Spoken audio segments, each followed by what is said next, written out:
You're going to have a flipping good time watching this video. Today we look at tumble turns. The tumble turn is used in both front crawl and backstroke swims. The reason why all competitive swimmers perform tumble turns is due to the speed that you can get on and off of the wall in. It allows for your body to change directions to get back up the lane, and also allows for your feet to be planted in a squat-like position, therefore allowing you to push off the wall straight away. To perform a tumble turn, you will need to start off by swimming front crawl into the wall. As you swim into the wall, you will need to judge your arm stroke so that your arm stops by your side when you are 1.5 arm lengths away from the wall. You need to do this by spotting the wall, which means to look slightly up so that you know whereabouts the wall is. You will then pull with your final arm. Then, when your final arm pull reaches the halfway point of the pull itself, you will need to initiate the tumble turn. To initiate the turn, you will tuck your chin in towards your chest. Use the last part of your pull to assist in the speed of the turn. Your body will then move into a piked position with your legs long and your head underneath your body. From here, you will need to tuck your knees in and rotate over so that your feet hit and land on the wall. Try to get your knees in as tight as possible. This is because smaller objects will rotate quicker. So the smaller you make yourself, the quicker you will go round. Your feet need to land in the upper half of the wall and your toes need to be facing the ceiling. The reason why we need to land in the upper half of the wall is because when you push off the wall, you will need to push downwards and forwards. This is to avoid any waves and resistance coming into the wall that you created while swimming into the wall. When pushing off of the wall, be sure to push off with both feet simultaneously, springing off your toes. Then you will need to start your transition on your back while slowly rotating onto your front.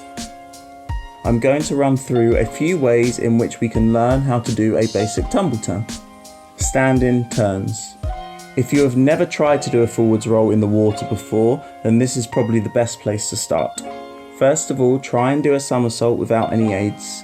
Do this by tucking your chin into your chest, then either using your arms as levers or by pushing off of the ground, roll over. Ensure that you tuck your knees in tight and keep your chin into your chest. If you are finding this difficult, find 2 boards that are roughly the same size and can be held by one hand each. Have your arms in a Y shape with your hands on top of the boards.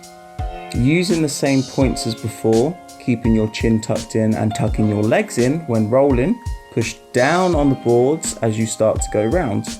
This will turn the boards into levers so that the force that they create will help you flip your legs over the water and guide your body in the correct direction. Pushing off of the wall and turning. If you are still struggling to get all the way round for the somersault, then give this method a try. Push off of the wall in the usual streamlined position. As soon as you possibly can, tuck your chin into your chest, look towards your knees, tuck your knees in and use the momentum of the push to perform a forwards roll. If you do leave the roll too late, then you will lose all momentum gained from pushing off of the wall.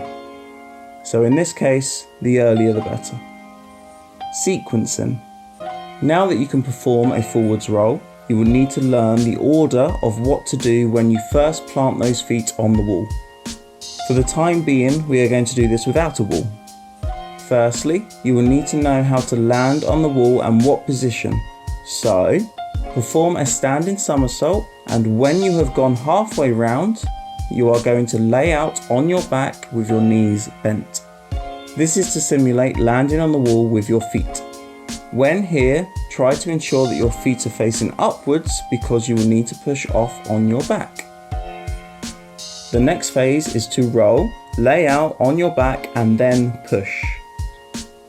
So start off the same as before, then when you are on your back, push as hard as you can with your legs. Finish in the streamlined position with your toes pointed to emphasize the spring in the push. The final part is to rotate onto your front. Do this a couple of seconds after your push so that you work on your balance on your back before rotating.